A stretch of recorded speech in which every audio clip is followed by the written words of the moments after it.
Hi everyone, this is our channel Around My Story. Please like, share and subscribe. Lorsque la plupart des gens pensent à la dépendance, ils pensent automatiquement aux drogues. Cependant, une personne peut être dépendante de beaucoup d'autres choses, y compris le shopping, les réseaux sociaux ou, selon mon expérience, les jeux vidéo. J'ai essayé les rencontres en ligne pendant une courte période et j'ai rencontré un homme.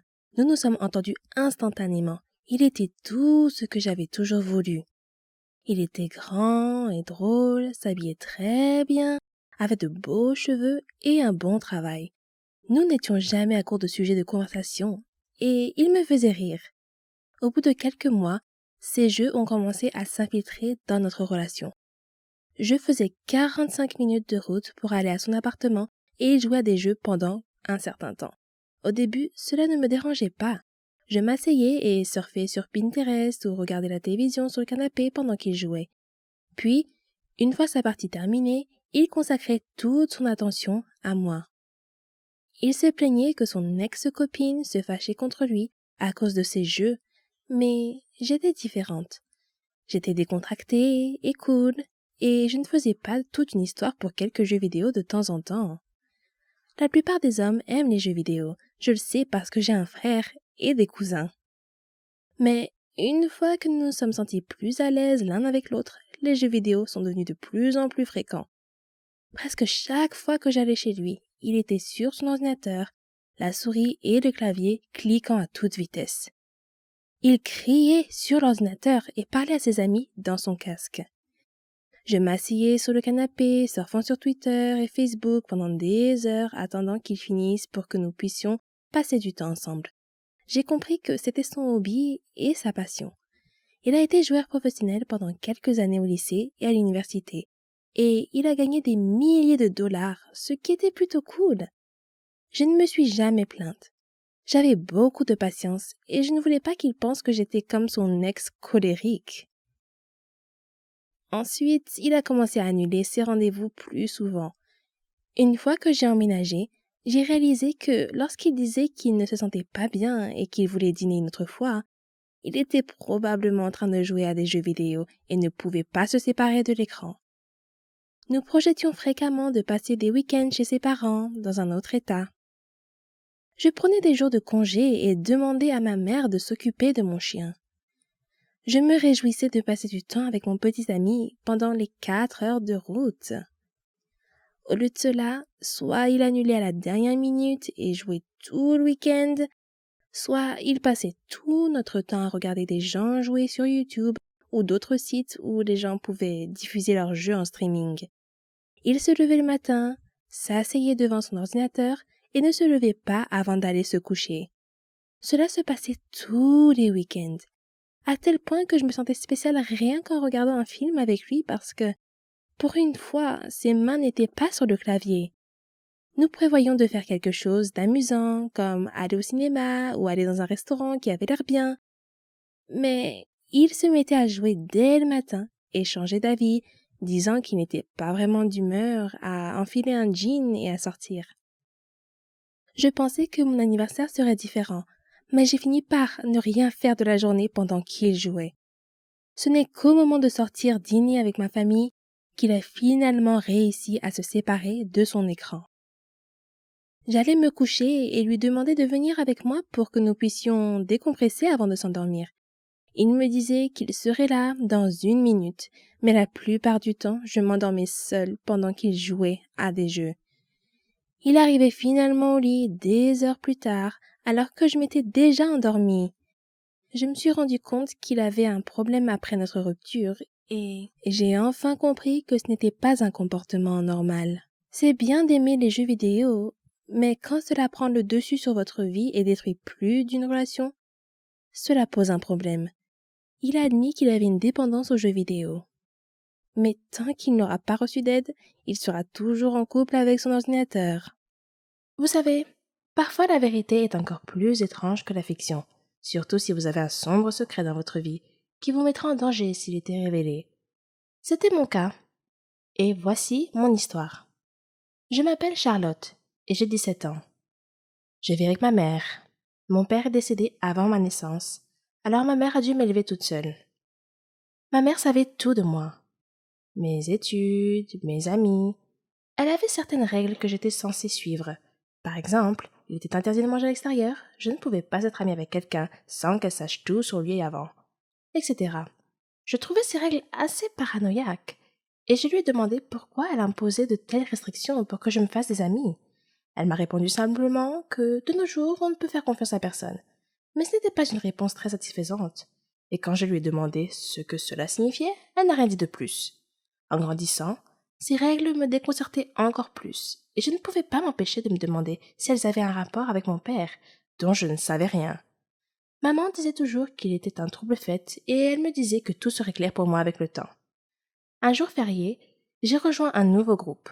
Nous avons fait beaucoup de concerts. C'était génial! J'étais douée pour jouer de la musique et chanter.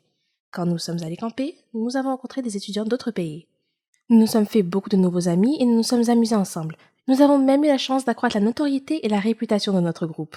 Après notre première représentation au camp, une fille asiatique s'est approchée de moi et m'a serré dans ses bras en disant « Charlotte, tu m'as beaucoup manqué !» Prise au dépourvu, j'ai demandé « Est-ce que je te connais ?» Elle m'a encore surprise en disant « Tu ne me reconnais pas? Je suis Marie, ton amie !» J'ai souri et j'ai répondu « Tu dois te tromper. Je ne te connais pas. » Après avoir insisté sur le fait qu'elle était bien mon amie, elle s'est excusée et est repartie en courant rejoindre ses amis. Bizarre. Maintenant que j'y pense, j'ai souvent eu l'impression étrange que quelqu'un m'observait partout où j'allais. J'ai essayé de me débarrasser de ce sentiment à plusieurs reprises, mais je n'ai jamais pu. Je me disais simplement que ça devait être mon imagination. Ce soir-là, nous sommes tous allés faire une excursion dans la jungle. Il faisait très sombre. J'étais séparée du groupe et je me suis retrouvée seule, entourée d'arbres. J'ai appelé mes amis, mais personne ne m'a entendu. Soudain, je suis tombée sur quelqu'un. Une fille, semble-t-il, et je me suis excusée. Quand je me suis retournée pour la regarder, j'ai été choquée de voir moi-même, ou mon double. C'était comme si je me regardais dans un miroir. Qui es-tu? Ai-je demandé. Je suis Charlotte, a-t-elle répondu simplement. C'est impossible. Je suis Charlotte, dis-je avec assurance. Es-tu avec nous ici au camping? Oui, dit-elle. Je lui ai demandé quel était le chemin du retour vers le camping. Elle a indiqué une direction et nous sommes repartis. Alors que nous marchions, son téléphone a sonné. C'était son père. Il était inquiet pour elle et voulait s'assurer qu'elle allait bien. Nous sommes arrivés à nos tentes sans incident et j'ai dit « C'était vraiment agréable de te rencontrer, Charlotte. Je te verrai demain ?» Je ressentais une forte connexion avec cette fille pour une raison quelconque. Puis je me suis rendu compte que j'avais oublié mon sac et je suis allée le chercher. Et de nouveau, j'ai eu ce sentiment inquiétant d'être observée. Soudain, quelque chose me frappe à la tête. Quand je me suis réveillée, je me suis retrouvée assise dans une voiture entourée de personnes portant des lunettes de soleil et j'étais vraiment effrayée. « Qui êtes-vous » ai-je demandé. « Et qu'est-ce que vous voulez de moi ?» Un homme m'a dit que mon père était la raison pour laquelle il m'avait kidnappée. Quand je lui ai répondu que mon père était mort il y a longtemps, il a juste ri. Puis il me pulvérisa quelque chose au visage et je perdis connaissance. Quand je me suis réveillée plus tard, l'autre Charlotte était attachée à côté de moi. L'un des hommes semblait confus de voir moi et a demandé à son patron laquelle de nous était la fille qu'il cherchait. Soudain, j'ai entendu quelqu'un crier « Stop! Ne bougez pas !» La police surgit de la ligne des arbres, encercla la voiture et apprehenda les hommes. Puis, ils nous détachèrent toutes les deux. Quelqu'un est apparu, l'air très inquiet. L'autre Charlotte a commencé à se réveiller et a demandé où elle était et ce qui se passait. Puis, elle vit son père et courut vers lui. Son père m'a alors regardé et m'a demandé mon nom et celui de ma mère. Quand je lui ai répondu, il a dit qu'il savait qui j'étais et m'a dit de transmettre ses salutations à maman et de lui dire qu'il continuait à garder son secret. Puis il me remit une médaille et me serra dans ses bras en disant qu'il n'était pas sûr que nous nous reverrions un jour. Je le regardais toujours d'un air confus. Alors il sourit et me demanda où était mon père. Et je lui répondis que mon père était mort. Il a dit que c'était leur accord entre ma mère et lui, qu'il essayait seulement de nous protéger, moi et l'autre Charlotte, qui se trouvait être ma sœur jumelle. Il dit avoir eu des problèmes dans son travail. Des gens ont menacé de nous tuer. Alors lui et ma mère ont décidé de nous séparer. Elle t'a emmené et j'ai pris ta sœur jumelle, a-t-il dit. Nous avons fait ça pour te garder en sécurité. J'ai appelé ta jumelle Charlotte, comme toi. Je me sentais encore un peu bouleversée à ce moment-là. C'était absurde. Je ne pouvais pas le croire. Soudain, j'ai entendu quelqu'un m'appeler. Charlotte, réveille-toi! C'est l'heure de notre voyage. Tu as dû faire un cauchemar car tu criais. Je me suis réveillée et me suis retrouvée dans une tente avec mon ami. Quand je suis sortie de la tente, je me suis arrêtée. Juste en face de moi, me regardant dans les yeux, se trouvait une fille qui était mon reflet exact. Avec le recul, je me rends compte que j'ai été élevée dans un monde très étrange. Au centre de ce monde se trouvait ma mère, célibataire, héroïnomane et, du moins à mes yeux, la meilleure mère du monde. Chaque jour, il y avait un moment où elle me disait « J'arrive dans une seconde » avant de disparaître dans sa chambre avec quelques-unes de ses amies et de fermer la porte à clé. À 7 ans, je restais longtemps devant cette porte fermée à clé, essayant d'imaginer ce qui se passait de l'autre côté. Il m'a fallu des années pour comprendre ce qu'elle faisait là-dedans.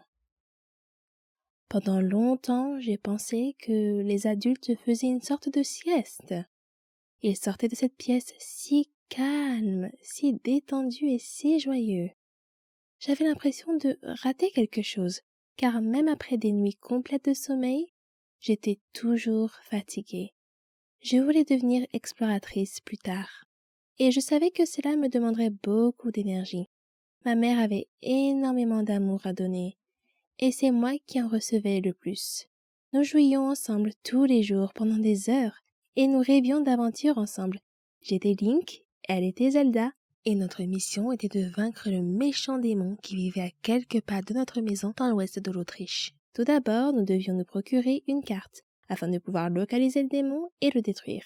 Si ma mère était trop fatiguée pour notre mission, elle devait boire une potion à base de gousses de pavot pour reprendre des forces. Ma mère recevait généralement ses amis chez elle, comme Werner, qui m'a dit qu'il tirait son énergie de la nature et des arbres. Werner me racontait toujours les heures de gloire du club de football autrichien, tandis que le petit ami de ma mère, Adam, m'a appris à jouer aux échecs quand j'avais 6 ans. Il avait appris à jouer pendant son séjour en prison. Le seul mensonge que ma mère m'ait jamais raconté est sans doute que mon père était mort dans un accident de voiture avant ma naissance. Ce n'est que des années plus tard, lorsqu'Adam et elle sont devenus abstinents, qu'ils m'ont expliqué que mon père biologique était mort d'une overdose d'héroïne. Après avoir passé quelques mois en prison pour possession de drogue, il avait pris sa dose habituelle, mais sa tolérance avait baissé pendant qu'il était en prison, et la dose s'était avérée trop forte. Dans sa douleur, ma mère enceinte a envisagé de se suicider, mais un livre qu'elle a lu l'a convaincue qu'elle se réincarnerait sous la forme de vie la plus inférieure si elle le faisait. À l'école, j'étais un peu une enfant turbulente, grossière et mal élevée, mais c'était la norme là où j'ai grandi. Nous vivions dans un grand appartement vert au rez-de-chaussée d'un immeuble. Nous ne faisions confiance à personne qui se donnait la peine de frapper à la porte principale, car seule la police et le facteur le faisaient. Pour moi, c'était la même chose. Tous les autres passaient par le balcon et entraient directement dans notre salon. Un visiteur fréquent était le dealer de ma mère, que nous appelions le grec. Une fois, alors que maman était dans sa chambre, le grec m'a forcé à boire un verre avec lui. Je n'avais que